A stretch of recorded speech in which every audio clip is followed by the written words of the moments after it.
Welcome into Live Now from Fox. I'm your host, Christina Evans. Again, we're continuing to track the very latest with the Category 5 storm, Hurricane Milton. I now want to bring into the show from the National Hurricane Center, Rhome. He's the deputy director there. Jamie, take it away. Can you give us the latest update that you all have as this storm path is heading towards the west side of Florida?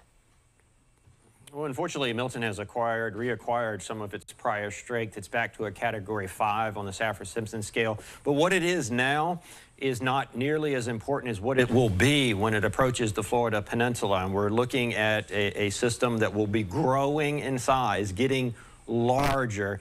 And that's not good news, because that means it's going to spread a large swath of damaging winds across the Florida Peninsula, possibly a densely populated portion of the Florida Peninsula over Wednesday night into Thursday. And it's not going to drop below hurricane strength as it crosses the Florida Peninsula. So even the East Coast, even you on the East Coast, need to be prepared for a hurricane.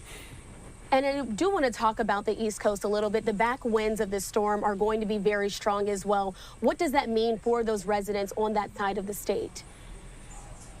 It's going to catch a lot of people on the East Coast by surprise, because a lot of people are looking at it, or, you know, this is a West Coast problem, or it's weakening by the time it gets to me, and it's going to catch them by surprise, because what's going to happen is it emerges out here in the Western Atlantic. It's going to start interacting with a sort of cold front that will be to its north, and this is going to accelerate the northerly winds on the back side of the storm. So you're going to get an acceleration of these northerly winds on the back side, going to produce hurricane force winds and storm surge along the Florida East Coast. So please, if you're on the East Coast, you need to be paying attention and taking necessary precautions as well.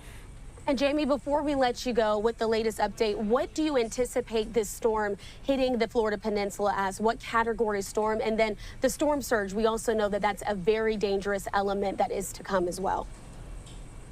Well, I think the Saffir-Simpson scale is misleading in this case, because it's going to give the impression that the storm is weakening, but from a power perspective, it won't be, because this growth in size is going to more than compensate for the reduction in Saffir-Simpson scale. We saw this during Helene. These big storms really bring a lot of power.